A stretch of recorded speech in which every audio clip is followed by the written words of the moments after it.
A Destrian Network production.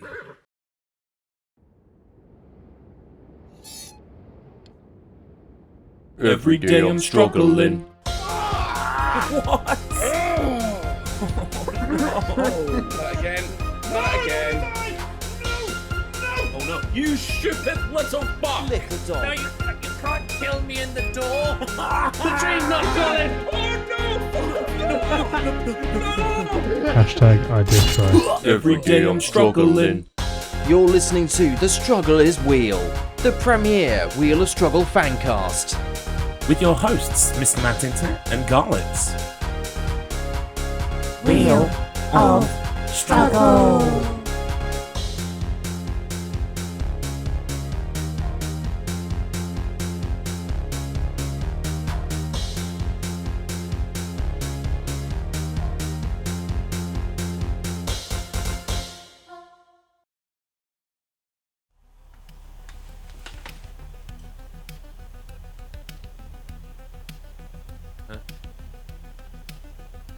Huh? Oh, what the fuck? It's season 6! Mr. Matt, we slept through a whole season! Fucking 5 more minutes. Oh, okay. I'll sit here and play Sonic 1 Genesis for GBA. Wait, what the fuck are you doing that for? You haven't heard? No, what's going on? It's the wheel. No. It's decided to do something truly evil on its first week back. Jesus. But we'll get into that. Hello everybody, welcome to The Struggle is Wheel. Welcome on in, everybody.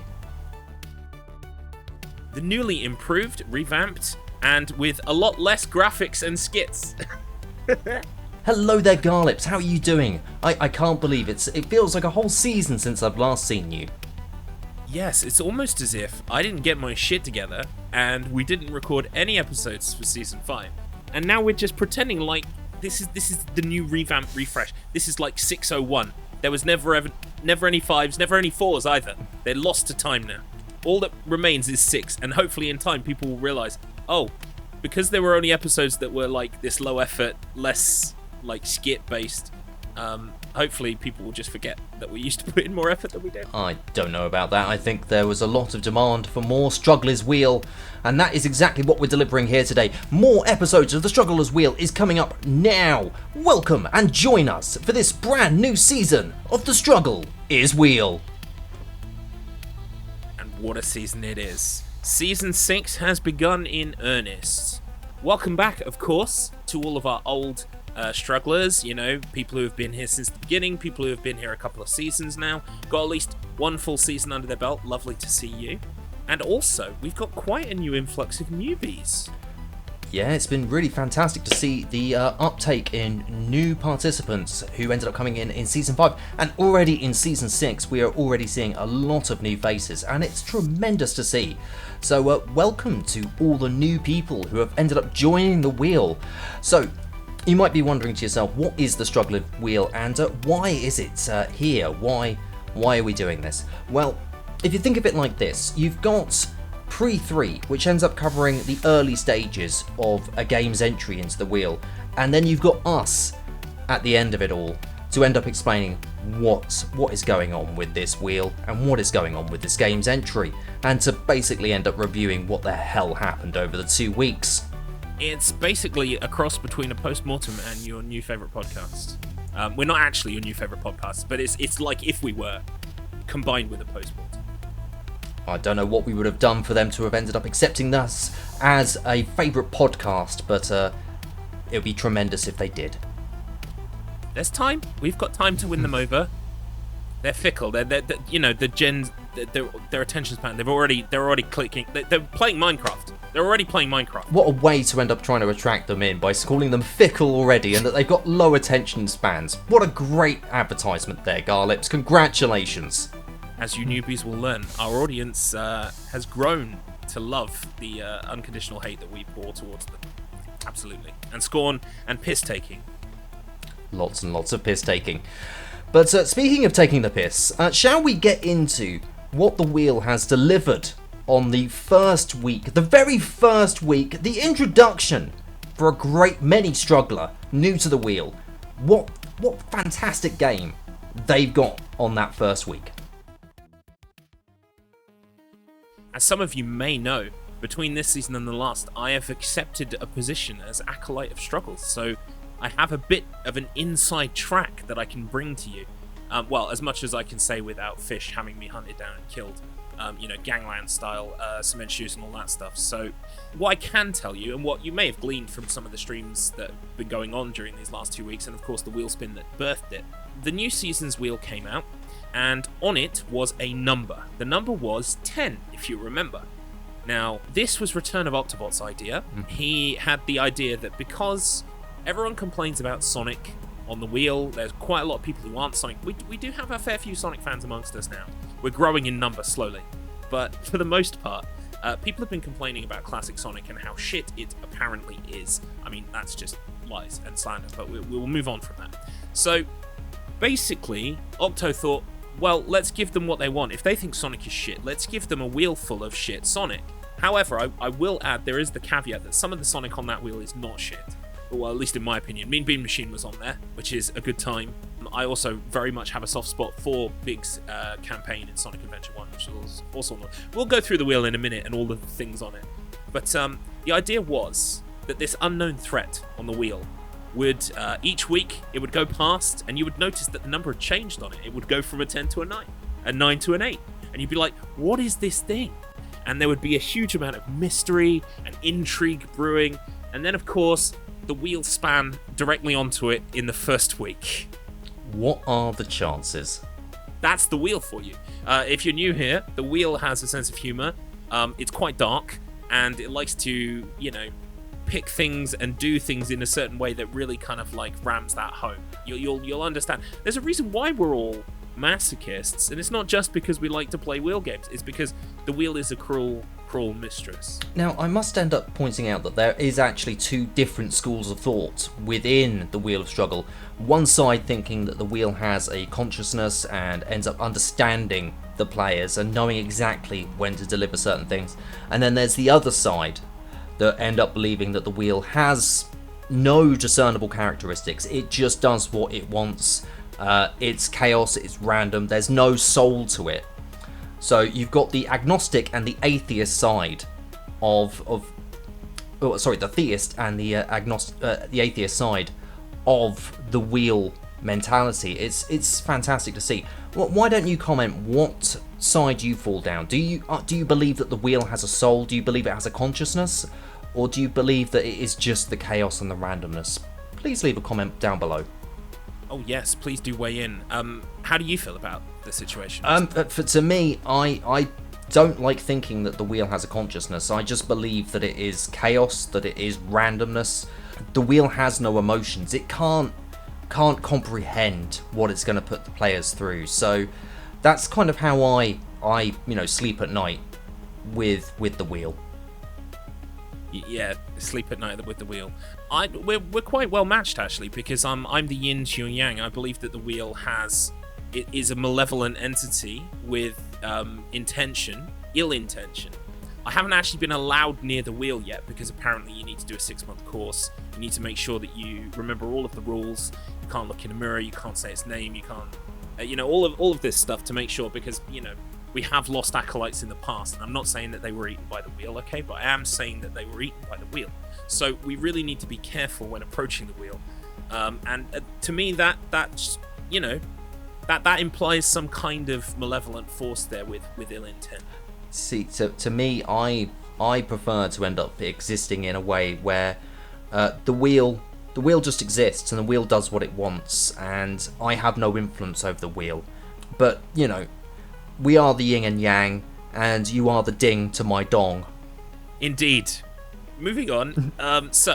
Yes, Sonic Genesis GBA was spun. That was the Sonic subwheel. I can just go into detail on what the other games were. So, we had, on that wheel, there he is. There's the blue blur. I have my Big the Cat. Fans of low res, which you should definitely watch on YouTube, have seen Big the Cat before.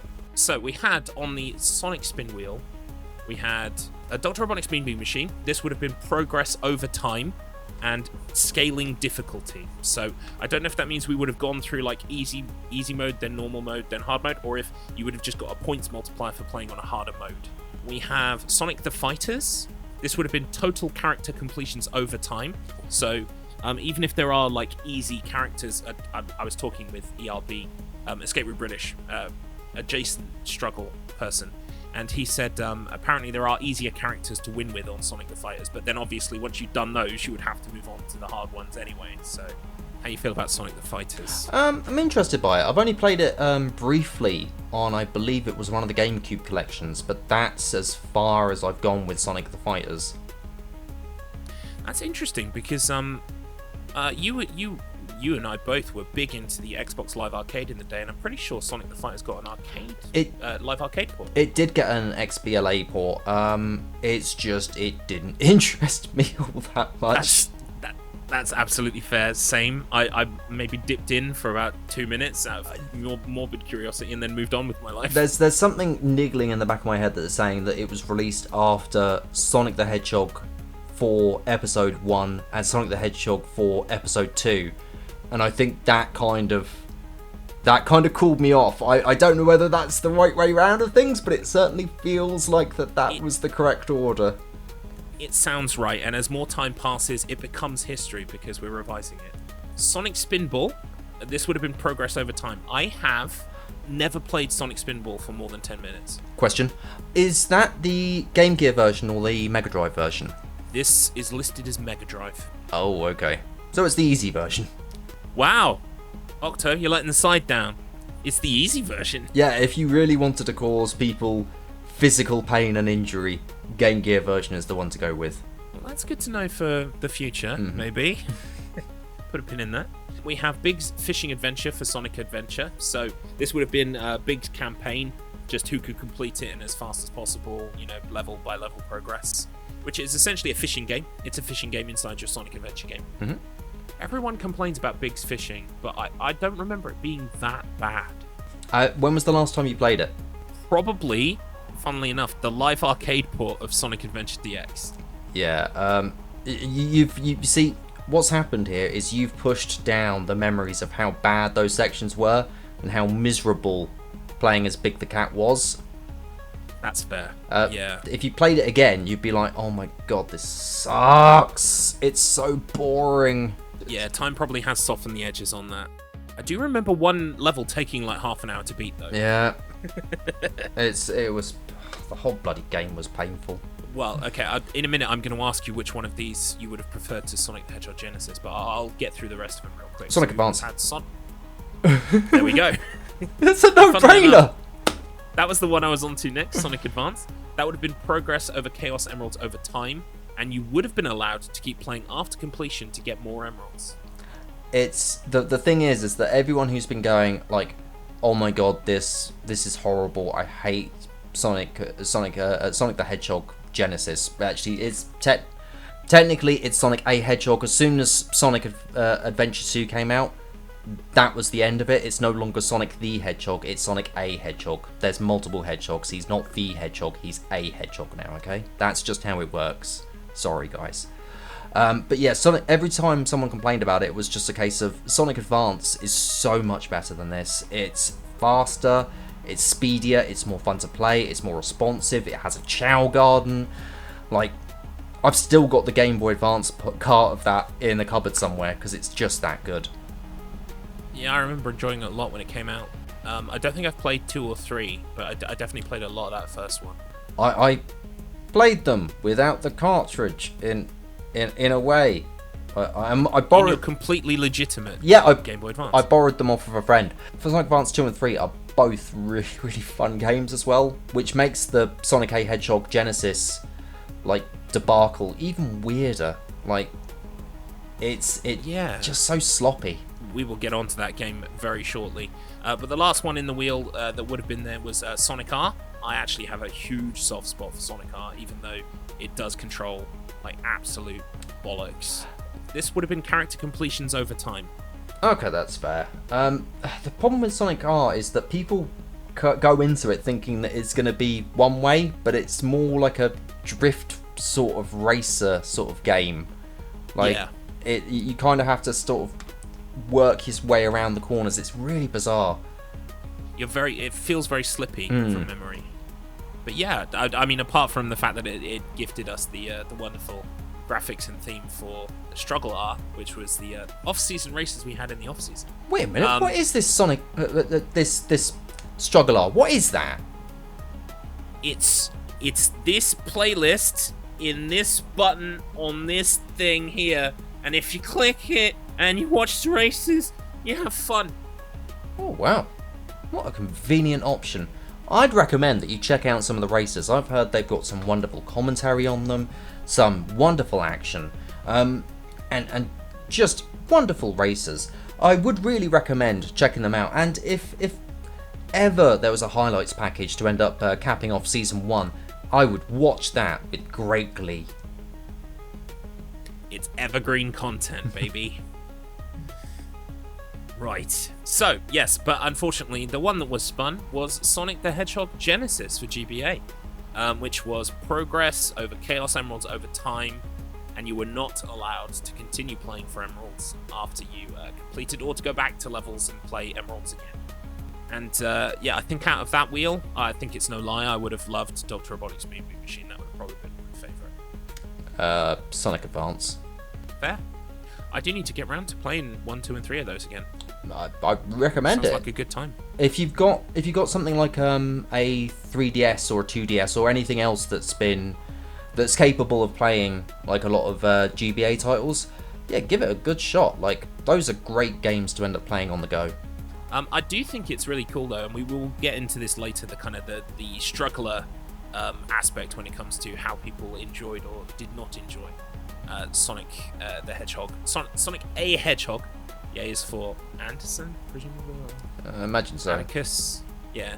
Sonic a Hedgehog for Genesis for GBA, A lot of people actually afterwards said, "Wow, I'm going to return to the actual Sonic now, play the actual Sonic that this is a bastardized port of," and they actually had a good time. So, out of tragedy can come something really truly beautiful. Well, I think it's more... Let's say you end up seeing the Mona Lisa and it's a really poor version of it. Like, it's zoomed in, it looks awful, you can see pixels everywhere, it's a complete abomination. And then you end up going, I remember this looking a lot better. And then you seek out a higher quality image of it and you go, oh yeah, I can actually see the details, I can see how lovely this is. Like, it's a classic. And that's what a lot of people did with Sonic a Hedgehog 1. It's bizarre how that happened. A lot of people ended up picking up the Origins collection as well, because that's a wonderful way to play it. Oh yes, and see, I had no idea that we were going to be doing a Sonic wheel. I had no idea that we were going to be playing Sonic 1. But I recently replayed Origins in, I replayed Sonic 1 as part of Origins during, I think it was May or something. And yeah, that was incredibly enjoyable. I thoroughly enjoyed that. Excellent. The missions mode in that is also actually really, really fun. I really enjoyed my time with Sonic Origins, or Sonic Oranges, as it was also called. Let's get into the guts of why Sonic a Hedgehog Genesis on the GBA was so bad. Why is it so bad? Can you explain to me a little bit why this game is just such an abomination compared to the original? Well, we were discussing this during people's streams, and once I had made my submission and I could look things up, I went and had a look, and apparently it is a port of a mobile version of Sonic 1 that was ported to phones, and I believe is called Java something or other. Yep.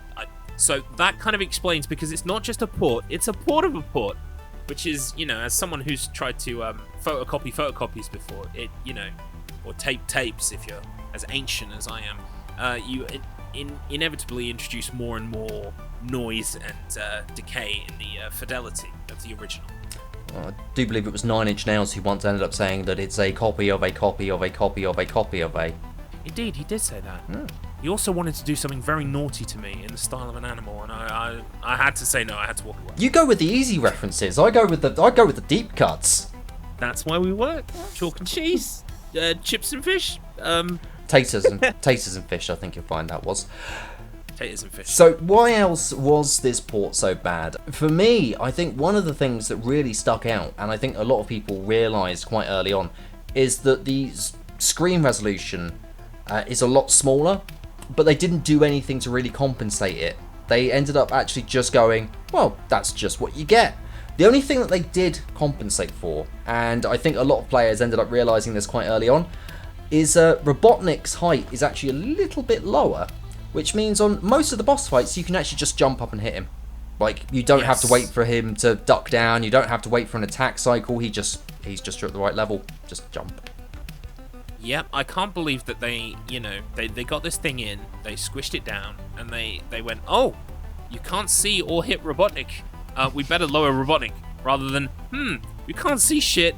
Maybe we should change the resolution, or maybe we should, like, I don't get what, I think I know what it was. Unless the mobile port was the same. What I can only think of is, it was a square image, and as we all know, the GBA, when it first launched, beautiful, sort of like, not quite widescreen shape, and when they chucked it on there, they were like, ugh, black bars at the side, ugh. And as someone who spent their life, watching video and loving video and enjoying video in all its various aspect ratios, I hate when these companies go, ugh, black bars at the side. Like, I watched, when I went on my last holiday I went on plane for, I downloaded about 15 million episodes of Star Trek The Next Generation to my iPad, because I was watching that at the time. And that on Netflix, 4:3, bam, black bars at the side. You know what? Fucking deal with it. And I was like, yes. But then when I went to watch, we went to do a rewatch for Mrs. Garlips, but for me, like a lot of it new, we were going to watch Buffy the Vampire Slayer. And Buffy the Vampire Slayer has a notorious blow-up where they've sized it up, and you can... First of all, you can see a lot more. You can't see half the shit that was in the original shot. And then for some shots, they had the original that was then cropped into a box, and you can see all kinds of shit outside the sides that it's not meant to be in shot. So, yeah, it's kind of disappointing when these companies don't get it right. And I kind of feel like if you're lowering Robotnik's height, surely something is wrong, and you should. But then it also strikes me that this was the year of Sonic, as I'm sure we're about to say. 2006, aka Sonic 06, and so Sega were pushing hard for the 15th anniversary of the Blue Below, and this is what we got, steaming, landing straight in our GBA port. Yeah, they really messed this up. The entirety of the Sonic celebration was just an absolute mess from start to finish. Like, Sonic 06 was awful, Sonic a Hedgehog Genesis was absolutely an abomination. I was about to say Generations, and the problem is that Generations is actually a really good game. Like, Generations is fun. Generations on the 3DS, Generations on other platforms, like, they're all fun. The 3DS version, on my to-do list. It's on my great. to-do list. Honestly, like, Generations is a lot of fun. I mean, you'll quickly realise where the fun is and where the frustration is, and I think you'll pretty quickly figure it out. I'm not going to spoil it for you. You'll figure it out pretty quickly. Okay, I'm guessing maybe it's a classic / modern divide. You'll see. You'll see. Okay. Right. It reminds me of that clip of... I don't know if I've ever shown you this, but there's this clip from the very first episode of Pokemon. Ash goes to Professor Oak's lab to get a Pokemon, and they've all gone because he's late. And he goes, well, we do have this one Pokemon. And Ash goes, yeah, I'll take it. And he goes, you'll see. And, like, it just plays in my head, like, all the time now. I think, you'll see. Yep, you so, always... Sonic Generations, you'll see. I'm going to cut it in right now. It's so cute, it's the best of all! You'll see. Oh, hi, Pikachu! Pika. So, what was your experience overall with Sonic a Hedgehog Genesis? I actually had a good time with it. Not as bad as I thought it was going to be. I've never played this port, so obviously, there were quirks of the gameplay. But I think overall, I don't know, maybe the fact that I'm not paying money for it, maybe the fact that I was expecting a bad time going in, I just feel like none of that stuff became hugely a problem for me. The main issue of contention for me is something that I already knew I was going to run into trouble with, and that's the end of fucking Labyrinth Act 3. and I have trouble there even in the OG. So I was expecting that plus extra gravy on the side for Sonic GBA, and I was not disappointed. However, I did do it quicker than the last time I played Sonic OG, so I am happy about that. Well, for me, playing through it was an experience. I haven't finished it just yet. I've still got one little tiny stream to end up doing to finish off the last little chunk of it. But if I play my cards right, I should finish it with 4 emeralds. But for me, my god, so many things in it was so rough. The way Sonic ended up walking up ramps, the way that Sonic would just ping off because of the spin dash, lots of oddities and quirks, hitboxes being wrong, the sounds being incorrect, the music, the god-awful music, so much about it was just so wrong, and the more I played of it, the more it ended up really disgusting me. The Sega thought to themselves, let's charge money for this. Let's actually end up having, and I am sure this is going to be the case for a lot of kids out there, this is going to be the first experience of Sonic for a lot of people with GBAs. Yeah, I would say the market for GBAs was what, 5 to 15? Mm-hmm. And so most of those kids probably didn't have a Mega Drive, they had a PlayStation or an N64. So yes, this is their first taste of Sonic 1. And was there a demand for it on the GBA? I mean, at this point, they'd already created ports like Sonic Gems Collection or Mega Collection or whatever it was on PS2, Xbox. So I don't know if it was even necessary. I don't think there was ever a demand for it. I don't think anyone was going, the GBA needs Sonic a Hedgehog 1. The GBA is demanding this. We need it. No one was demanding it. I think other than fringe mad maniacs wanting it, there was no demand. Nothing whatsoever. Someone with a monkey's paw somewhere. Right, so what other issues did you end up seeing others end up seeing from there? What else did you end up seeing or witnessing?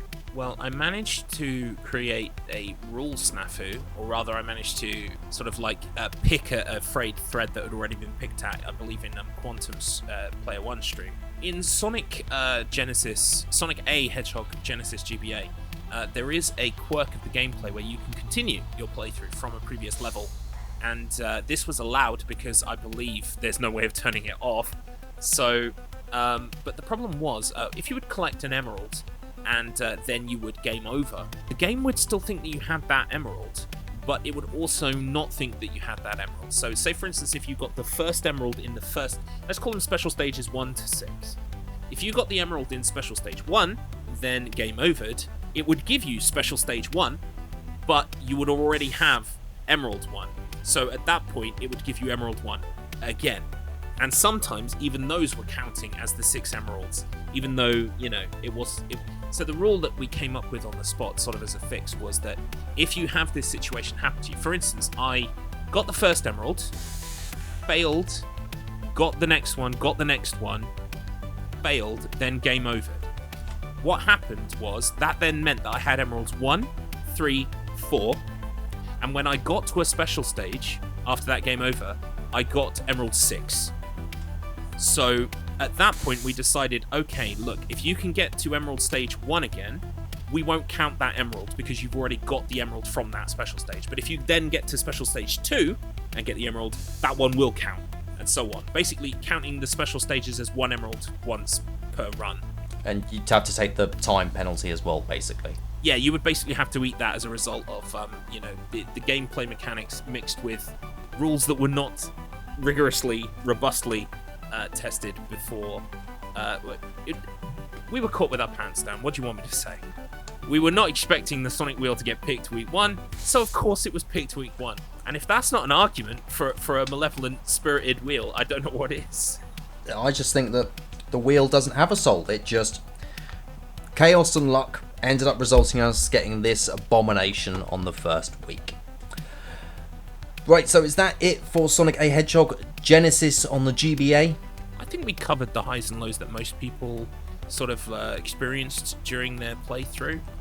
Most people tended to get stuck in Labyrinth Zone, or as I called it in several people's streams, Labyrinth Zone, because at times it became a PowerPoint presentation in terms of how the frame rate.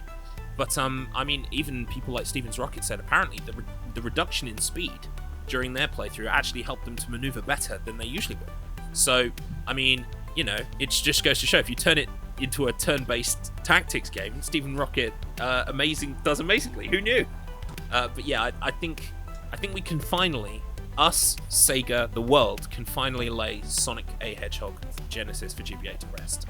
And just before we end up moving on, let's have a quick look at the final results, the end table for Sonic a Hedgehog Genesis on the GBA. Let's have a quick look at the final board after publication. Welcome on in, chart toppers. Our chart is as follows. Starting at the bottom, we've got at rank 21, Adrian's Revenge. Rank 20, Stormfeather. Rank 19, Ashnaut. Number 18, Tom the Wizard. Number 17, Hextree. At number 16, it's 16-bit Hyper Turbo. At number 15, you've got Wraithgal. Number 14, Jason Vader. Number 13, MBZ. Number 12, we got Fuchsia. At rank 11, we've got Tater84. And now onto the top 10. We're looking at number 10 with I'm D-Mac. Number 9, Decky F. Number 8, Some Arsehole. Number 7, Kylorian. Number 6, Garlips. Number 5, Big Captain. Number 4, Steven's Rocket. Number 3, Wooger. And at second place, it's Quantum P1. And finally, at number 1, Carlingnius. Carlognius? Carlognius. Carlognius. Kyle. Something. So the next section of our show is something that it's a new section. We've tried it with some focus tests, and people really like it, so we decided to make it a main feature. It especially works here today because of the wheel picking the Sonic wheel, and that is our Fuck Octobots section. So for the next 30 seconds, we are just going to swear and say mean things towards Return of Octobot, because this is all his fault. Fuck you, Octobot. You've got dick. You've got a lovely small head. You got a lovely small head full of no ideas. Sonic wheel. That'll be great. I saw you with a sponge once. And we took pictures. We're gonna blackmail you for all that you've done wrong, you twit. It's been suspected that you've looked at a chicken.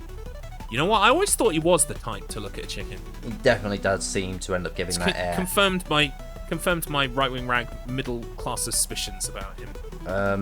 You've been accused of taking small sweets and putting them into shops. Like you take the pick and mix from one shop and you go into another, and then you slowly put it into all of the rackings. I've heard you do that. You know what? I heard he fucking did that, and do you know what he did with the last one? He giggled a little bit, he licked it, and then he put it up his own bum. What a monster. What a monster. Anyway, that's the end of the Fuck Octobot section.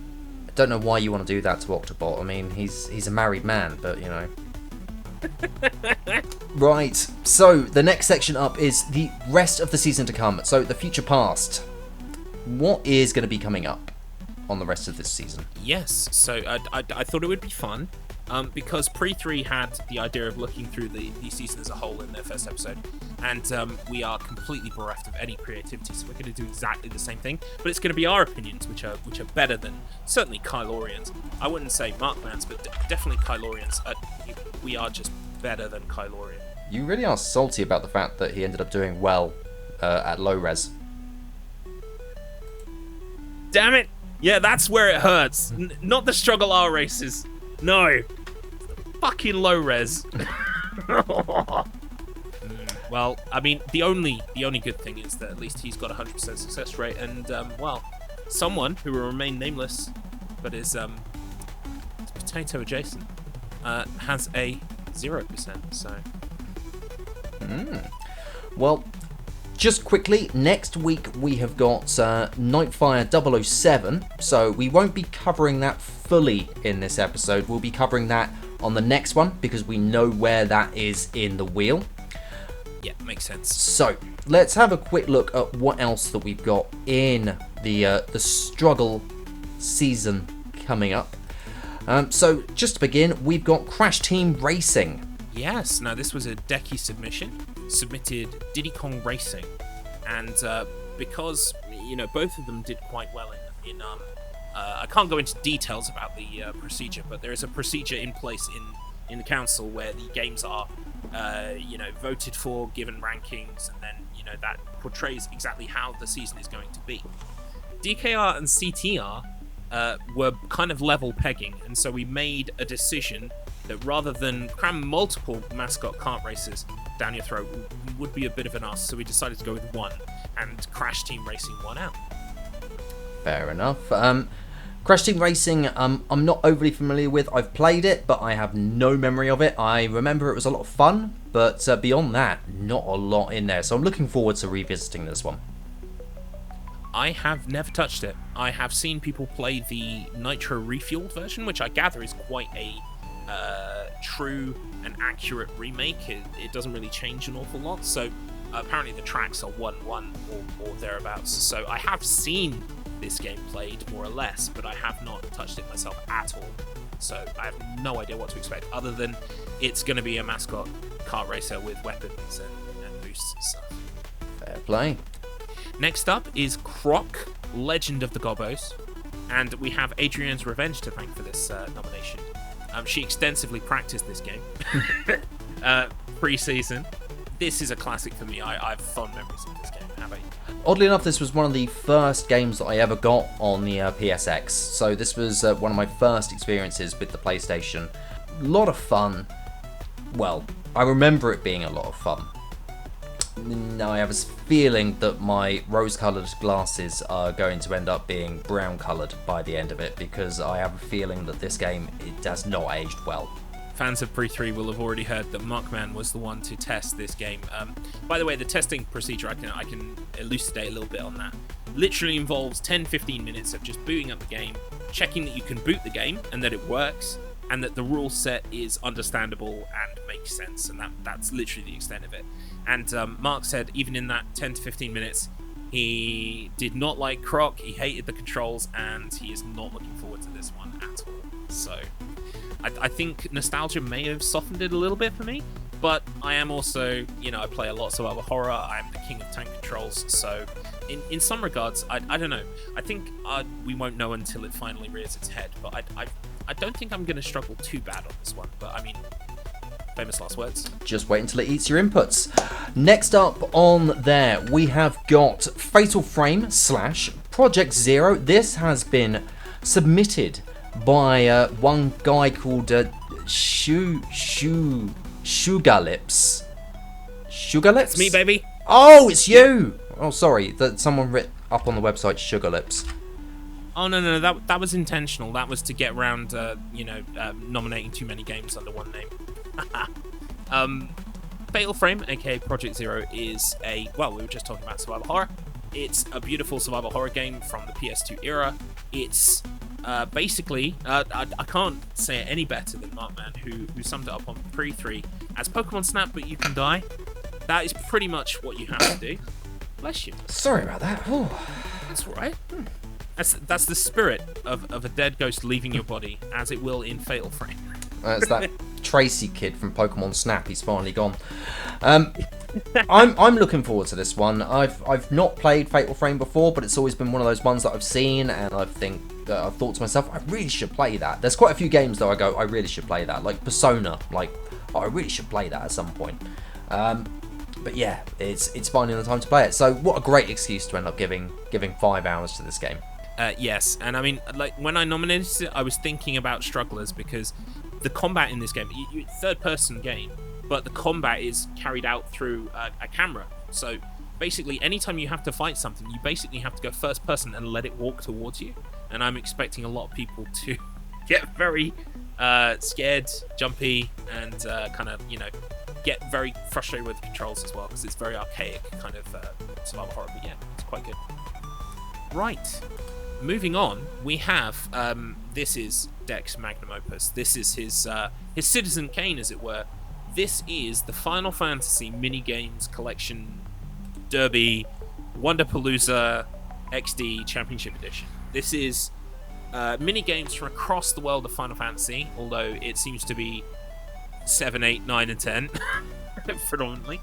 And you kind of have to take part in these minigames. The save files will be provided so that you can kind of like, you're at the point where you begin the minigame, and you essentially, there's a huge point system. Like, the rules for this are longer than nearly all of the other rules for all the games on the wheel this season combined into one. This one, I like the idea, but I have a prediction that this one is going to be the one with the biggest amount of faff.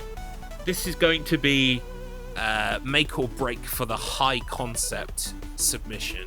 I think there are lots of moving parts, all of them could go wrong, and sometimes we have strugglers who, even on the best weeks with the simplest setups, have issues. So yep, but I don't want to I don't want to stifle the boy's flair. He's come out swinging with a big hit, and hopefully most people will enjoy it, or at least embrace the idea of the high concept submission. It's a great idea.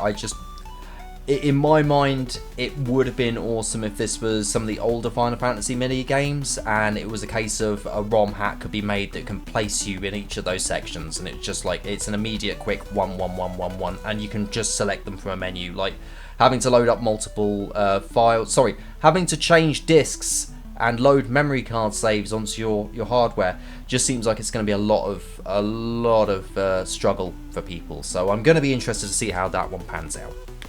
I think that is fair, but I will say also that Mark was also testing this, and it has received the most testing of all the submissions, as you would expect. That's good.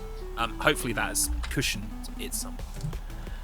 Right, so the next one up is actually the first return of a legend, and I think what we'll do is we will just run through the games very, very quickly here. So these can be from the past 3 seasons of the Wheel of Struggle, and the games that we've got here are Aladdin, Bomber Quest, Castlevania Symphony of the Night Randomizer, Command & Conquer Remastered, Crash Bandicoot, Dark Cloud, Daytona USA, Dead or Alive 2 Hardcore, Dead Rising, Don't Starve, Dynamite Headdy, Enter the Gungeon, E.T., Fantasy General, Faster Than Light, Final Fight, GoldenEye, GTA San Andreas, Emergency, Into the Breach, Lemmings, Marathon, Mega Man, The Wily Wars, Metal Gear Solid VR Missions, Metal Slug X, Mirror's Edge, Nightshade, Pepsi Man, Pokemon Gold, Hardcore Nuzlocke, Populous The Beginning, Portal Reloaded, Rayman, Resident Evil 3 Nemesis, Shinobi, Spelunky Classic, Star Fox, Star Wars, Rogue Squadron, Street Fighter 2 World Warrior, Super Mario Kart, Super Metroid Randomizer, Super Monkey Ball 2, System Shock 2, Tekken Tag Tournament, Toe Jam and Earl, Tomb Raider, Typing of the Dead, Worms Armageddon, and finally, Zombies, Ate My Neighbors Out. What a list. Some of those are from our recent past, some of them are far more distant. Do you have a couple of frontrunners there that you might hope to see pop up? Come now. You know exactly what I'm going to say. Dynamite Headdy. You got to say it for the people, see. Oh. I really enjoyed Dynamite Headdy last season. It was one of those things where it was locked in my head as really pretty Mega Drive platformer I should play someday. And I was never going to get to it. But the wheel said, no, you sit down, play. And I actually quite enjoyed it, yeah. And, overcoming the struggle of things like that stair level and, like learning boss patterns and stuff. Yeah, it was very rewarding. I enjoyed it a lot. It is very much a case of, so if I learn this, then maybe I should learn some Dark Souls and things like that. It's like you're learning the boss patterns and what to do and how to not panic. Like, games like that are very much a case of learn not to panic. Exactly. It makes you take your time and wait for the openings and things. It's very rewarding. It's a shame that we didn't have the Struggler's Wheel during the season where it came up, but Well, maybe it's unfinished business. Maybe the gods of fate and the chaos that controls the wheel will send it our way again. As for me personally, I'm probably hoping for the things that I would do well at. So I could do Super Monkey Ball 2 again. I would love Pepsi Man. Or maybe something from a wheel that I didn't take part in, so maybe Resident Evil 3 Nemesis, or, failing that, I did really enjoy last season's Spelunky Classic, and I think Spelunky Classic is that kind of like, just one more go, 10 more minutes, another run kind of game that really lends itself well to the wheel, and I think newbies would dig it as well. Awesome. Next up we have Independence Day. This is a vehicular flying shooter thing from the PlayStation era. It's a movie tie-in with the movie of the same name, starring Will Smith, aka Welcome to Earth! And yeah, I gather, I mean, I've never played it, I've barely even watched gameplay of it, but I gather it is, you know, alright aerial combat style fun. I have a feeling, and this is going to be a prediction, that it's going to default to invert, and it's going to annoy a lot of people. That is possible. That is possible. You made me worried now. But I mean, when it comes to flying controls, I don't mind invert so much. It's when it comes to like walking controls, that's where I start to fall down with it. And that's why whenever you're playing a game without invert on, it's foreign to me. It's weird. I don't get people who don't play with invert on first-person shooters. It just doesn't make sense.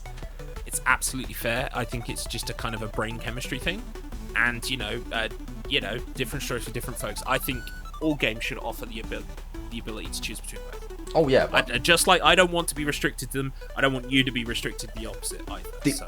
Only game that I've found so far that has not permitted me to use invert by default, or just have invert at all, Kill It With Fire. Oh, had yeah. no invert option whatsoever. Anyways, I'm going off on a complete tangent. So, next up, we have got Cooler World, or Roll Away as it's also known, and that's been submitted by Decky F. And of course, this is a PlayStation game that is basically about rolling a ball. You roll a ball. Yeah, I think this is, well, there was some talk between a lot of us, but I think, yeah, Deck was the one who put the submission in the end. But basically, this is probably, I would say, one of the most famous PlayStation games that no one ever actually played. They only played the demo of. Exactly. Yeah.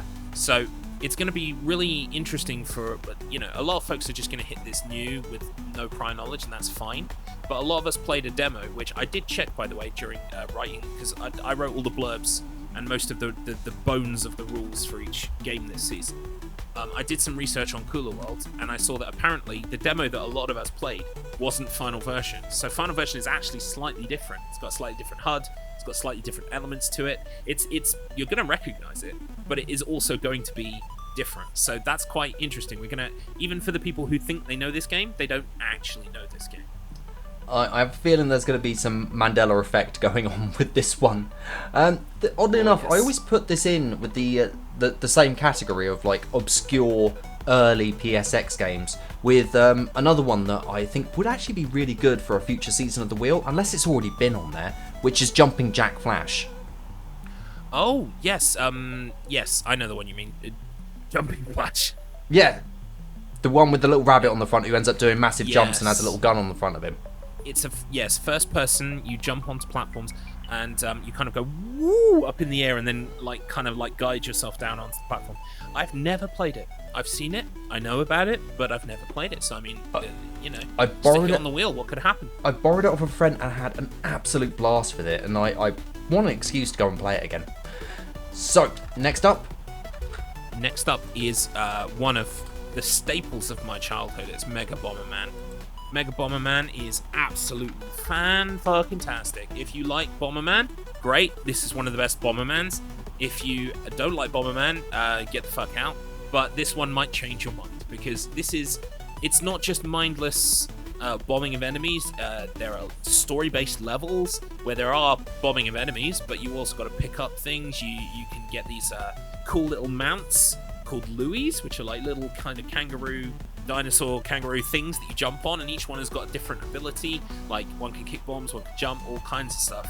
So it's really it's got boss battles. Mm-hmm. I mean, what's not to love? Plus, you know, as a kid, it also had multiplayer on the side as well, which the multiplayer of Bomberman is legendary. I think it's the real sweet spot between enjoying classic Bomberman, but you know, not wanting it to stray too far into maybe RPG elements, like things like Bomberman Quest did. Not that that's bad, but I'm just saying this is like the best kind of story mode for original Bomberman gameplay. This to me is one of those games where it's like, okay, this is a multiplayer focused game, but let's actually give you something to do with single player, and I love that, so I am absolutely looking forward to this one. I played a lot of this when I was younger, so I am really looking forward to playing it again. Plus the music is fucking quality. The second level in particular, I'm remembering, is very, very good. Incredibly So, looking forward to it. So the next one that we've got coming up is Mega Man Soccer, or football, Association Football as it's known over here. It was submitted by Markman. Now this is a Super Famicom or SNES or SNES game that is all about playing football, but you're Mega Man. That's fun. Yeah. This circle is Mega Man and this circle is football, and I didn't know that they would meet in the middle and create a thing. And to be perfectly honest with you, I think this is probably the thing I'm least looking forward to on the entire wheel this season. This is the one that I'm most intrigued by on a curiosity standpoint, because I'm wondering how the hell it works. Yeah, I've got that to worry about. Plus, I don't like soccer. Plus, I don't really like Mega Man. Although, I did play Wily Wars last season for the first time, and that was enjoyable. I did enjoy myself. It was just nuts hard. And also, just before you end up writing a comment down below, yes, I am aware that soccer was actually the original name for it over here as well before we changed it over to football. And of course, football is the name that we call it across the world, except for in 2 places. And of course, over here we also call him Mega Bloke. Yes, that's true. Moving swiftly on, it's one of my submissions. It is the effervescent Peggle Knights. I am on the record as being a massive Peggle lover. I love pegging. I love Peggling. It's great. I've enjoyed Peggle since, that first Xbox Live Arcade version that came out way back when. Then I enjoyed Peggle Knights, which became as a DLC for that, but we're actually playing the DLC as a standalone kind of game. And then from there, Peggle 2. I got the Platinum in Peggle 2, and I'm hoping to get the Platinum in Peggle 1, but I've paused that process because I don't want extra practice on Peggle Knights. Not that I need it, because I've played fucking hours of Peggle. Like, I've got hundreds of hours in this thing. Peggle, you shoot a ball, it hits the pegs. You gotta get rid of all the pegs. End of story. Except because I've tried to go not high concept submission, but concept submission. We have a scoring system that rewards you for completing a level with what's called an ultra extreme fever.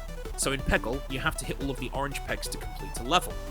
But there are blue pegs that don't contribute to that process. However, if you complete the level by getting all of the blue pegs and then the last one being an orange, and the last orange at that, you will get an ultra extreme fever, and it gives you a little rosette on the level select screen.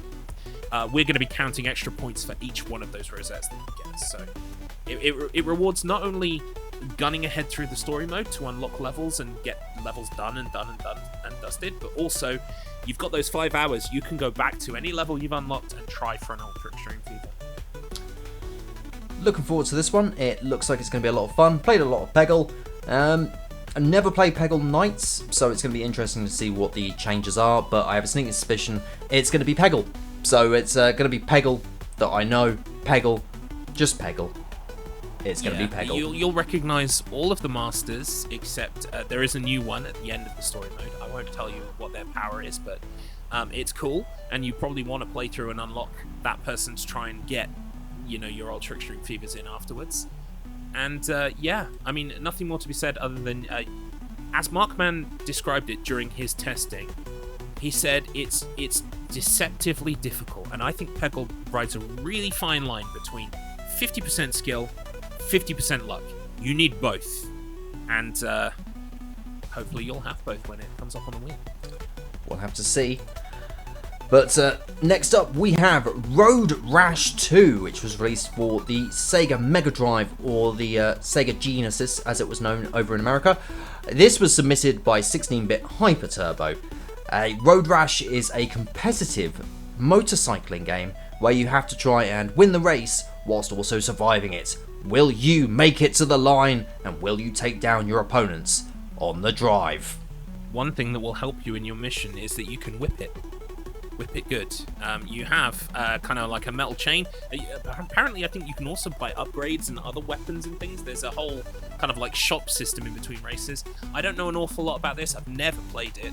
The closest thing I think that comes to it that I've ever played is Super Hang-On. It's like Super Hang-On if Super Hang-On had weapons, which is cool.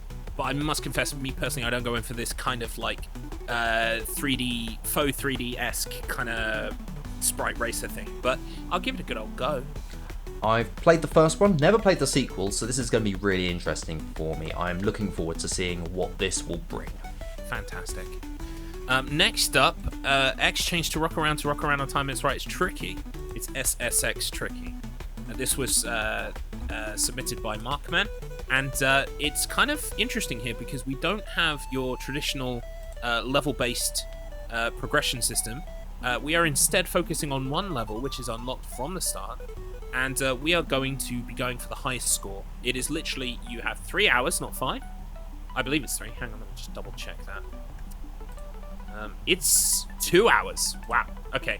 We only have 2 hours, and it's the first level, which is called Garibaldi. You have to score as high as you possibly can, as many attempts as you can fit in the 2 hours. You know, go for broke, do all your scores, all your tricks and stuff. SSX Tricky is known for its outlandish and strange and vibrant tricks that the characters do. And yeah, I'm looking forward to this one. Yeah, it's going to be a wonderful one to return back to. It's going to be one of the ones where we have to be a little bit careful with the VODs. That's just going to be great. That's going to be an issue on some things this season. But I am looking forward to this. It's going to be a great one to end up going down the slopes, especially since we're going with the Fly Biscuits circuit first, which is just great. Everyone loves Fly Biscuits. For the Americans out there who just didn't get that joke, Garibaldi's are also known as Fly Biscuits over here. Here's one right now. What am I doing giving myself effects to put in? I've already given you an extra thing you weren't expecting. It'll be just to be a PNG dragged in and then dragged off. Following that, we are on to the second role, and you know, you named that list so eloquently before. I'm just gonna bam, there it is again. I don't need to change anything or add anything. It's perfect. It's gonna be one of those, but it won't be the one that was already spun before. No double dipping, my friend. No double dipping. I think we can skip over the next one. I don't think anyone's really interested in this one. No, it's a very special submission from our very own Mr. Matt Internet. Please take it away. Right, so the next one up is actually Stepmania. Now, Stepmania is a 4-panel dance game, but this is a simulator that can end up having expanded functionality. This one, I've actually ended up working with another dance game community to actually end up getting their suggestions on what would be good copyright-free music, what is streamable, and they've actually ended up helping me get a pack with an installer as well, which is absolutely fantastic. I believe it's called Project Night or something like that. I'm just going to end up opening up my Stepmania library quickly. Oh, wait a minute. No worries. Club Fantastic. So the Club Fantastic packs, the main objective for this one will be to end up clearing courses, which will end up giving you a score at the end of it. Accuracy, keeping your combo going, surviving will end up helping you end up getting a high score here. As well as that, we are dividing by difficulty. So if you are only able to end up passing the medium course, that's great. Congratulations, you passed the medium course. But if you want to go for the hard or the expert courses, you can go for those as well if you so wish, but you got to be careful. You got to make sure that you're able to score better than someone in the medium bracket on that. But yeah, it's going to be a great one. I'm really looking forward to that one. Why am I saying no? If you're playing on medium and you get a great score, it doesn't beat someone who's playing on expert who's got a underscore. That doesn't make sense. But anyways, yeah. Sorry, cut that bit out. We know what you mean. Yeah. If you bash out medium and then you go for hard, you're competing against hard people. But if you stay on medium, you might be the king of medium. Yeah. Either way, it's a way that can make sure that everyone's able to end up getting through the courses and have a good time with it. Because I do love Stepmania. It's one of the games that I played a lot of when I was younger on the actual arcade machines. Dance Revolution, or as it was known over here, Dancing Stage, In the Groove, Pump It Up as well I played. Stepmania can also emulate Pump It Up as well, actually. And Easy to Dancer as well, stuff like that. It's great. Anyways, it's very cool, and you know, rhythm games brought us together. So I know this is like a big thing for you, and I'm glad to see it on the wheel. I wish we had, you know, obviously we run into copyright issues, but having rhythm games on the wheel is fantastic because I feel like it's very underrepresented genre. Actually, that's why I ended up making sure that I went to the guys over at the DDR Evolved forums, and well, not forums anymore, Discord server, and asked them to end up helping me out with this one. So it's actually another community effort to help bring this onto the Wheel of Struggle. So that's wonderful. Perfect. Okay, next up, it's some people's GOAT. I'm not sure if I'm ready to call it the GOAT of GOATs, but certainly to me it is GOAT-shaped. It's Super Mario 64. Super Mario 64 is my favorite Mario game. It was the first Mario game that I really spent time with. I mean, I did have SMP3 growing up, which we're going to go to in a minute. But Super Mario 64 is where I put the majority of my time, sort of like from 96 to 98. I know this game inside out. This is the one I'm really excited for. This is get as many stars as you can in 5 hours, and a game complete is over stars. So basically, you can complete this game when you get 70 stars. You can go to Bowser and do the final fight. So what we strongly suggest is, once you get to 70 stars, you go do that, nip that off, and then you work on more stars. You spend the rest of your time getting as many stars as you can, because it's going to be game complete, then stars, then time. I'm going to make a prediction with this one. We're going to see at least one new person come onto the Wheel of Struggle because of this. And they're probably going to be some form of speedrunner. It is, and that is a shame for them, because you need to read the fine print, my friends. In Super Mario 64 R submission, speedrunning strats are banned. Any major glitch that skips through a place that you're supposed to get through, like a certain star door, etc., is not allowed. What about no backwards jumping, all that stuff. What about Lakitu skip? I mean, I guess you could do Lakitu skip because it doesn't skip anything like super important. It just skips one little cutscene where he goes, "I've got a camera. Do you want to see my camera, mate? Mate, do you want to see my camera?" Look, some of us haven't forgiven him because when we drive off the Mario Kart circuit, he just puts us back 200 yards from where we were supposed to be. So, you know, it's still raw. Maybe I will do Lakitu skip just to spite him. But apart from that, yeah, I'm really looking forward to it. It's going to be no holds barred battle for supremacy when it comes to stars. I played a lot of Super Mario 64 when I was younger. It's a video game. It's one of those games that has now been talked about so much it's lost all meaning. It's a video game. Next up, we've got another video game, the one that we were going to talk about a minute ago, Super Mario Bros. 3, and this was submitted by Quantum P1. This was released for the NES or the NES or the Nintendo Entertainment System or the Famicom as it was also known. This is actually just going to end up being a lot of fun because it's a fluid, fast, really well built platformer. Mario at his best. It's going to be great to go back to this one. Absolutely, this is probably my favorite 2D Mario game. I mean, I've got a really soft spot for Super Mario Land 2 6 gold coins, but apart from that, I think this is great. It's the introduction of an overworld. It's got all of the elements that, you know, came to define Mario for the next, 20, 30 years, and it's punching well above its weight on the NES as well. Not the NES can't, pump out great games, but it's on another level. Some people like Super Mario World more. I think Super Mario Bros. 3 is better.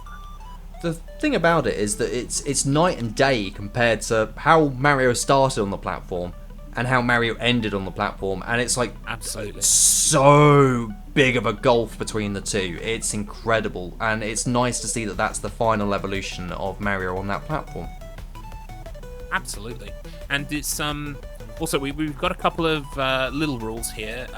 You can't use any level-based skips apart from ones that only skip like levels on the overworld. You can't go and use the whistle, basically, I believe it is, that allows you to progress to further worlds, like skip worlds and stuff. But there is an item you can use to like skip over a level, or those are all allowed. It's just no major like flute skips, basically. So you won't have to play every level, but you'll have to play most of it, and I think that's good. Right, we're moving swiftly on to Teenage Mutant Ninja Turtles 4. I must hasten to add that in the UK, because we are Pampy babies and we're not allowed to see evil ninjas. It was Hero Turtles, but this is Turtles in Time, which is a port We're playing the SNES version, which is a port of the arcade game by Konami. It's, I don't really know Turtles in Time that well, but I played an awful lot of both TMNT, the original arcade game in arcades during the early 90s, and also the NES port, which was one of the games that I got with my NES, alongside the other Turtles game, the one, that splinters my ass and shredders my balls, that one. So I'm really familiar with the first arcade game, but I don't know an awful lot about the second, other than I know the sprite work will be great, I know the music will be great, I know the gameplay will be great, because it's Konami at the height of their powers, coin-op based arcade game. Oh, do you remember when Konami cared? That was great, that was. I loved it when Konami I cared. remember when Konami cared. Oh, wasn't that great time? I haven't played this one. Looking forward to seeing what the hell this one is actually like. The only Teenage Mutant Ninja Turtle game I think I've played properly was the one released for the Commodore 64, and that was about it. So, next up on the wheel potentially could be Rice. Rice, I think it is. I'm just messing with you. It's Tetris, and this was submitted by Ashnot, and it's for the NES or the Famicom or the NES or the Nintendo Entertainment System or the NES or whatever you want to end up calling it. You know what Tetris is. Bloody everyone knows what Tetris is. That's why I was trying to mess around with the name a little bit to make it more interesting. Quick dropping, moving everything quickly, moving all around. We know what's going to be coming up at some point, which is going to be the kill screen, where it ends up trying to scroll the game so quickly that you can't actually survive it, and it just rises up in the middle. But of course, anyone who's seen Summoning Salt's most recent video will know that's not the end, my friend. That's not the end at all. I'm really looking forward to seeing how I do on this one. So the interesting thing about this is I tested this, so I played about 10 minutes of it. It is Tetris, as you would expect. However, the things to remember about this specific version of Tetris are, number one, all of the modern conveniences and cushioning that you might expect from a previous Tetris game you might have played are gone. There's no quick spins, there's no storing pieces, all of these kind of nice mod cons that you might be used to. Second, this NES version is the Nintendo official NES version, and actually most people agree is the worst version of NES Tetris there is, as well as the worst version of Tetris there is at the time. There were other versions that had better graphics, better music, and better control or feel. So this is actually, it's not just not got the mod cons that you're expecting, it's a fairly rough version of Tetris. And also, crime number 3, and what it should be sent below for, is that it does not include Tetris Theme A. The one that you are all familiar with, it's not in here, you are not going to hear it. All the worst parts of Tetris, good luck. Mm-hmm. However, if you can get past the kill screen, then you can carry on going. That is in our rules. You are allowed to proceed as long as you can. Survive. It's like the end of Halo Reach. God, I love that game. Yeah, so moving on, we've got the Hawkster. His debut on the wheel, it is Tony Hawk's Pro Skater 2. This was nominated by, I believe, 16-bit Hyper Turbo. Probably. And, he is the raddest fucker I know, and, extreme sports to the max. I would expect nothing less of 16-bit to nominate this wonderful game. Tony Hawk's Pro Skater 2 holds a very soft place in my heart. Although I played a lot of the first game, the second one is the one I played the most of back in the day. The soundtrack is phenomenal, and you will have to turn it off in the options menu if you want to be able to stream this game. But don't worry, I'm sure you can find some, not quite as rad music to play in the background. This is Tony Hawk's. It's amazing. I mean, there were further improvements to the series that overall made it more comfortable and enjoyable to play, but I think Tony Hawk's 2 stands very well on its own, even in this day and age, as a shining example of when someone likes your first game, give them the second game but better. And that's Tony Hawk's 2 in a nutshell. Really looking forward to this one. It's been quite some time since I've ended up having those long nights of just staying up with a friend and playing a ton of Tony Hawk's Pro Skater. Trying to see who can end up doing what objectives, trying to see if you can work together to end up completing everything in the game in one night. It's so much fun. Love me some Tony Hawk's Pro Skater 2, so it's going to be great to end up returning back to it. and it's really going to test your grey cells when it comes to the knowledge of the game, because the points on this game are earned through goals. So the more tapes that you get, the more things that you tick off on the sheet as goals, that increases your score. So you're going to get ones for your score, but there are also hidden tapes in the level. There are sub-objectives that are different based on every level that you're in. So you really need to pay attention to that list and work to that list. And I'm sure some of us will be going, wait, how did you do that one again? Shit. Thing to remember is we're all going to be playing as Tony Hawk, because his name's on the fucking box, so that's who we're playing as. And also, in Tony Hawk's 2, you can both find money and also win money at competition. I think win money at competitions, or get awarded money for your goals complete. Something like that. Mm-hmm. I didn't test this, so I don't know. I'm literally going off them grey cells again. But you can use that money to buy stats, and you can increase your stats in the stats shop by spending money on stats. So that's perfectly allowed, and we encourage it, because when you come to the further levels, there are going to be objectives that you need to be able to skate faster, jump higher to reach. So you definitely should be using those stats wisely. Awesome. Next up, I have a sneaking suspicion that the previous one might not have been suggested by 16-bit Hyper Turbo, because this one was submitted by 16-bit Hyper Turbo. This is Trials 2 2nd Edition. This is strictly for the PC. It's never been released on consoles as far as I'm aware. So Trials, for those who don't know, is a nice little dirt bike racer where you have to end up completing physics-based objectives to end up getting from point A to point B. It's got fast, fluid gameplay, the ability to restart instantly.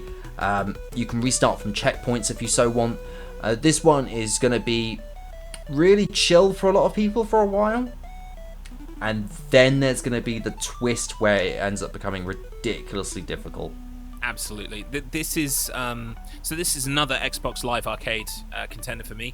It wasn't Trials 2, it was a specific version of Trials for XBLA, but that was my introduction to the Trials world. And this one, I believe, is a bit earlier than that version. Mm-hmm. So it's I did the testing for this. It's still a bit kind of like rough and old school, but it delivers that Trials experience of playing with the physics, trying to work out exactly how to perfectly maneuver your bike through the obstacles that you face. And also, I've just realised the last game was submitted by some guy called Kylorian, but the reason why I got confused about 16-bit Hyper Turbo is because he nominated Thug, aka Tony Hawk's Underground. So that's why we've only gone for one Tony Hawk's, and I got confused. But this one is a rad fucking submission by 16-bit Hyper Turbo. Can confirm. Awesome. Wonderful. So next up is the Wheel of Sequels, and it has the Wheel of Sequels. The Wheel of Sequels has currently not been released, so I cannot confirm or deny the existence of games upon that wheel. All I can say is they will be sequels of games that you've played on the wheel or seen before. Excellent. Looking forward to seeing what abomination ends up coming up in that wheel. And finally, last but certainly the least, and certainly possibly going to be one of the most annoying, we've got Where's Wally? And of course, for those over in America, that would be, Where's Waldo? Where's Waldo? Which sounds more like it's going to end up being, a Scottish version rather than the Where's Wally that we've got over here. This was released for the Nintendo Entertainment System, the NES, the Famicom, or the NES, wherever you are. This is basically exactly what you're thinking. You need to go and locate Wally, point him out in a crowd, and do the things. And that's it.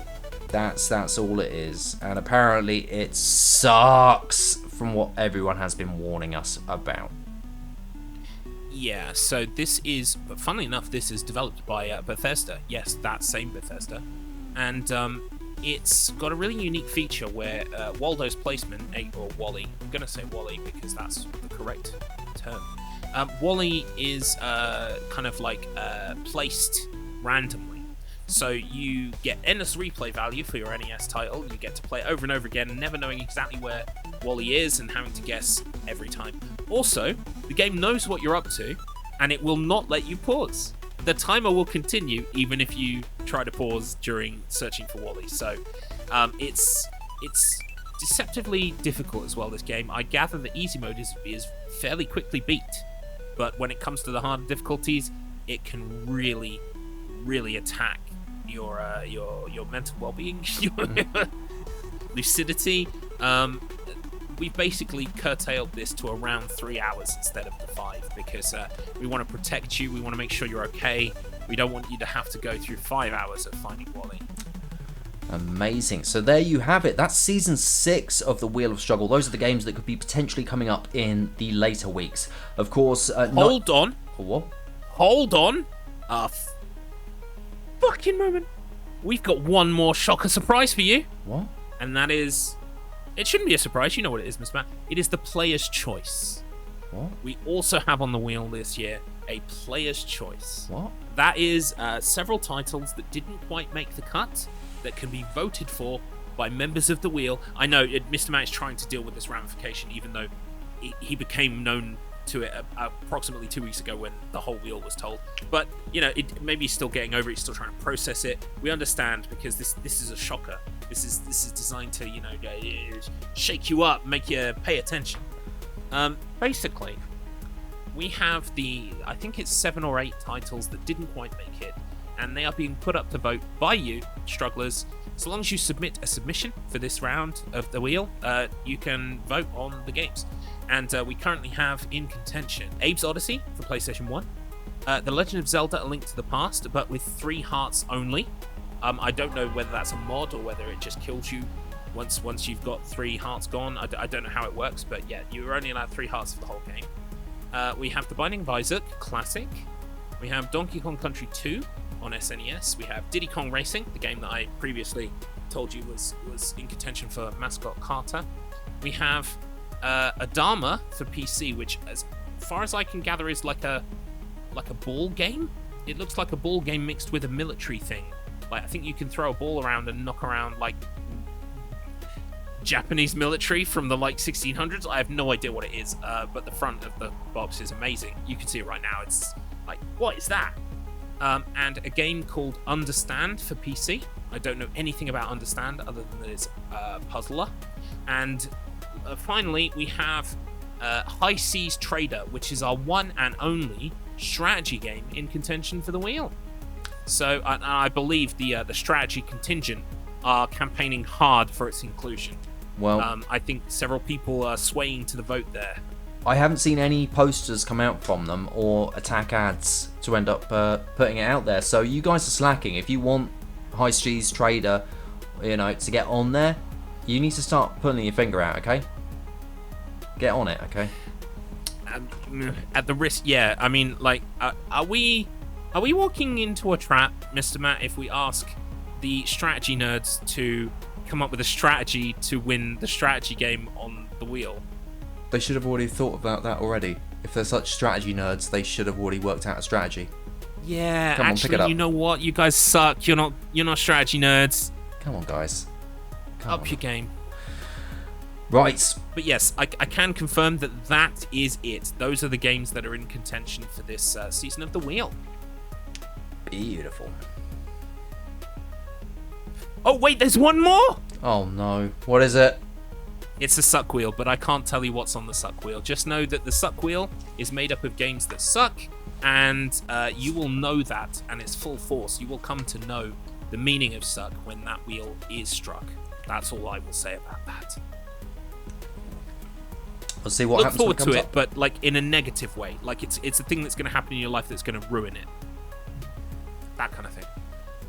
Nice. Right, now we move swiftly on into an old classic that Garlips demanded be brought over. I tried to talk him out of it. He said that it needs to be in there, so it's here yet again. Garlips, why don't you announce what its title is? It's only fucking Haiku Corner. Haiku. Yeah, for anyone who is unfamiliar, I did English at GCSE and A level. I like writing poets. I like writing poems, and I don't get to flex that muscle very often because, you know, who reads poetry in this day and age? So I thought, why not bring it back? We're bringing poetry back, and how better to express our feelings about things that we've done and played on the wheel than through poetry, you know, bearing our soul to the rest of the strugglers. And I will preface this section by saying, if you want to write a haiku and send it to us about your experiences on the wheel, we will read that shit, even if it's got swears in it. So please do send in your haikus. We would love to read them. Mr. Matt would love to read them. But that being said, we have prepared haikus based on Sonic 1 Genesis GPA, which we have played this week. So, Mr. Matt, would you like to go first? I can do. I hope you're ready for this. I've put a lot of effort into this. This took about 6 or 7 attempts and rewrites. So, here we go. I've got my thing right in here. Sonic, Sonic, Son. Sonic, Sonic, Sonic, yes. Sonic, Sonic, Son. And there you go. It's beautiful. I mean, it's about Sonic and his son. And I believe there was an affirmative in there somewhere, so something good happened. Yeah, it was delightful, Mr. Matt. You can tell. I'm sure many people. Go ahead. You can tell that I put a lot of effort into that one, can't you? You put more effort into it than the people who ported Sonic Genesis onto the GBA. Let's put it that way. Right. So, first week back at school, I've decided that I'm going to hit you with a double stanza. Yes, that's right. You're going to get 2 haikus for the price of 1 because I can't quite portray what I wanted to in just 1 verse. So you're going to get 2. Okay, here we go. Yo, Sonic haters. You thought classic Sonic sucked? Eat substandard port. Bastardized music. PowerPoint presentation. Fuck round and find out. Thank you. I'm going to print that one out. I'm going to sign it. And if you enter the competition by sending, £1 on a stamp address envelope to Garlips HQ, Garlips Town, Garlipsville, Garlips Land, I will draw one from random and you will get that signed haiku. Wow, what an offer. Don't forget to do so now. And if you have a haiku you want to end up delivering to us, you can end up putting that in the comments right now. Or if you want to end up judging the 2 haikus and tell us which one was better, why don't you put that in the comments down below? While you're thinking of a comment, why don't you do that thing where you hover your mouse over a little box and it says subscribe? You can do that right now. Or if you're on one of those mobile things, you don't even need a mouse cursor. You can do it with your finger. And I know this is mad, but you can actually totally do it with your finger. You can press it and it will end up subscribing. It's incredible. Why don't you get on that? Or if you... It would mean a lot if you would finger us. Yeah, if you could. If you could also, you just see the little thing that's like a little thumb like that. Why don't you end up clicking on it and watch it do this, where it ends up extending? Give us a thumbs up or something if you want to. That would be wonderful as well. I would also love if you could give yourself an extension while watching us. I keep doing that whilst we're recording low res, and I've just gotten addicted to doing it now. At one point, I believe you used the words, put a thumb right up it. Put or a thumb something like that. right up it. So menacing. Fantastic. Right. Well, that's all we've got for you this time. It was a bumper edition because we went through the season as it stands. We will get into our thoughts about 007 Nightfire next week. But apart from that, hopefully expect, these to come out fairly regularly, at least more regularly than they previously did in Season 4, let's put it that way. And, until then, I've been Garlips. And I've been Mr. Matt Internet, host of Low Res. Go watch Low Res. Sure you're not William Eel? Look, at the end of the day, William Eel ends up being the man behind the persona of Mr. Matt Internet. He is not going to end up appearing on camera anytime soon. He will not end up revealing himself. So, for now, I am asked to return back into Mr. Matt Internet, who is of course going to end up wishing to see you again on another edition of the Struggler's Wheel. Bye for now. You're supposed to do it the same time as me. Okay, alright. Bye for now. Now. Ow. Every day I'm struggling.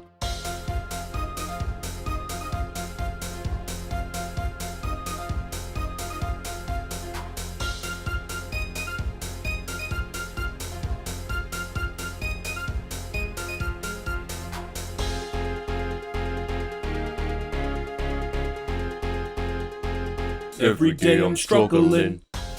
Which one of us is Shadow and which one of us is Sonic?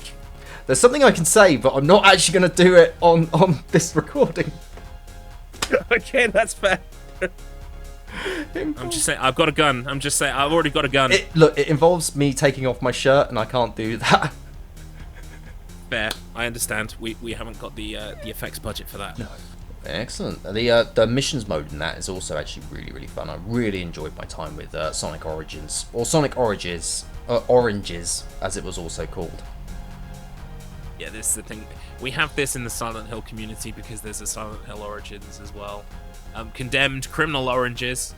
You know, that's about evil oranges that have done crimes and stuff. It's weird that they ended up. It was too scary. I turned it off. Really? Wow. Yeah. Man, actually, I had like an actual citrus response. I like cried orange tears. Oh no. Speaking of orange. Yeah, it's bad. It's bad news. Hey, there it is. Fresh garlic tears. Bye for now. Now. Ow.